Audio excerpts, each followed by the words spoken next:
quotient property for exponents. So if we consider h to the 6 divided by h to the second, or h to the 6 divided by h squared, that implies that we have 6 h's on top of 2 h's. So, just as you've done in the past with numbers on top that are the same on the bottom will cancel each other out. So we can technically cancel 1h on top with 1h on the bottom. And we can repeat that again. 1h from the top cancels 1h from the bottom. And now we have left just, well, 1, 2, 3, 4 h's. So our answer in this case, h to the fourth. So the quotient property allows us to simplify by subtracting exponents. Rather than having to expand everything, meaning writing a lot of h's on top and bottom, we can just subtract. We have h to the 6 divided by h to the second.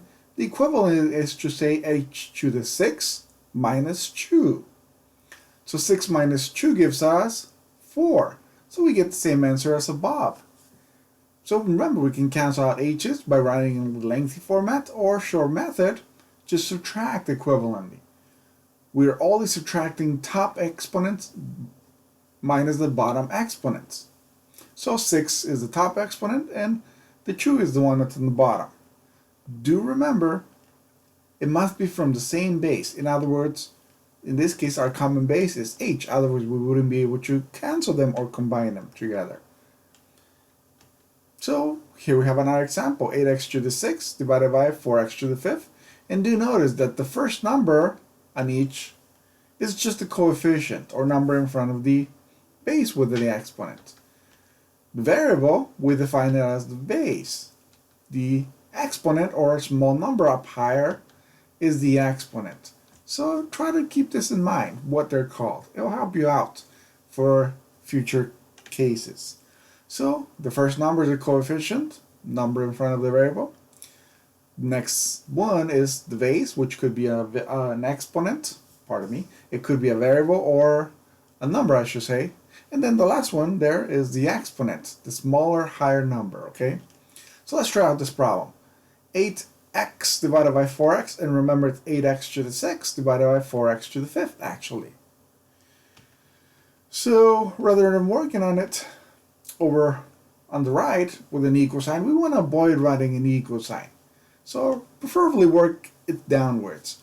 Since there is no equal sign, we want to avoid trying to solve at the end because there is no need to solve in this case. All we're doing is simplifying. So 8 divided by 4 gave us 2, agreed. And x to the 6th divided by x to the 5th, the equivalent is to say we have x to the 6th minus 5 because it's a subtraction. Top exponent, the 6, minus the bottom exponent, the 5. So 6 minus 5. The 2 still remains the same, x still remains the same, right? That's our base. And then 6 minus 5 gives us just a 1. Or likewise, do remember, we don't need to show a 1 to state that there is an x. Likewise, think about it like saying I have a box of oranges, or in this case, 2 boxes of oranges, right? The boxes imply that we have 2 boxes, agreed, so we don't have to state it. So now we would just say 2x. And that would be our final answer in this case. Let's try this in the lengthy method. Lengthy method means expanding this out. So 8x over 4x. So 8x to the 6th over 4x to the 5th, right? Just as before. If we expand this out, that means we have 8 on top and 6 x's on top. On the bottom we have 4 and then 5 x's. And do remember, we can cancel as many x's on the top as there is in the bottom. So there are 5 on top and 5 on the bottom that are equivalents that can be canceled. That leaves us 1 extra, agreed? And then 8 divided by 4, just like any fraction, you can divide, right? 8 divided by 4 gives us 2. Notice I haven't written an equal sign because I want to avoid confusing myself into thinking that I have to divide, or pardon me, solve, which I don't because there is no equal sign, but we are dividing. So 8 divided by 4 once again gave us 2, and we have 1x remaining, so it's 2x. Notice we got the same answer as above, agreed?